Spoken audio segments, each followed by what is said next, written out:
इसीलिए विश्वास करना चाहिए, हमें जो सुख मिलता है, दुख मिलता है, अपने पूर्व कर्मानुसार ही सुख दुख मिलता है। कुंती ने यही तो कहा था। कुंती से पूछा भगवान ने क्या चाहिए तुम्हें? कुंती ने कहा हमें दुख दे दो। भगवान ने कहा बुआ ये तुम क्या कह रही हो? दुख? दुख तो कोई नहीं मांगता, जो भी मांगता है वो मांगता है कि सुख संपत्ति घर आवे, कष्ट मिटे तन का, ओम जय जगदीश।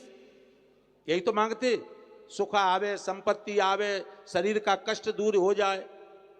और तुम कह रही हो बुआ मुझे दुख मिले। तो बुआ कहती है हे स्वामी, हे सरकार, मुझे पता है सुख भी तुमने बनाए और दुख भी तुमने बनाए। हमें दुख इसीलिए चाहिए, कई माताएं रोती हैं कि हमारा जीवन बेकार है, हमें कष्ट हो रहा है।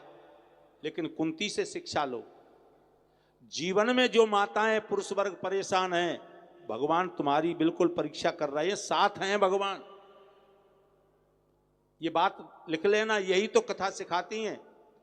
कुंती से पूछा भगवान ने तुमने दुख क्यों मांगा? तो कुंती कहती है सरकार मैंने अनुभव किया है कि जब जब दुख रहा है तब तुमने साथ नहीं छोड़ा है। जैसे कि मैं जब कुंवारी थी तब मेरे कर्ण हुए, लेकिन तुम मेरे साथ रहे तो मेरा बाल बांका नहीं हुआ।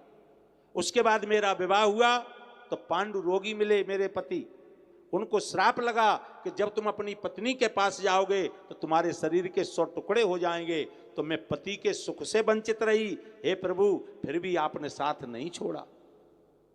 उसके बाद जब मेरे पति चले गए, मैं विधवा हो गई, तब मेरे संतान नहीं हुई, तो दुर्वासा ऋषि का दिया हुआ मंत्र मैंने जाप किया तो मेरे देवताओं के द्वारा पुत्र हुए। और पुत्र हो गए तो आपस में चाचा ताऊ के लड़ने लगे। और एक दिन मैंने सोचा उस लड़ाई में सभी कौरव वंश वीरगति को प्राप्त हो गया, तो मैंने सुख की नींद सोई रात को, और सुख की नींद सोई और प्रातःकाल आप कहने लगे हम चले द्वारिका को।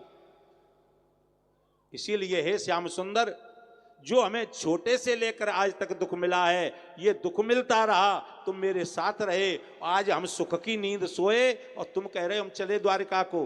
तो हमें ऐसा सुख नहीं चाहिए कि आप हमसे दूर हो जाओ, हमें वो दुख चाहिए कि आप मेरे पास रहो।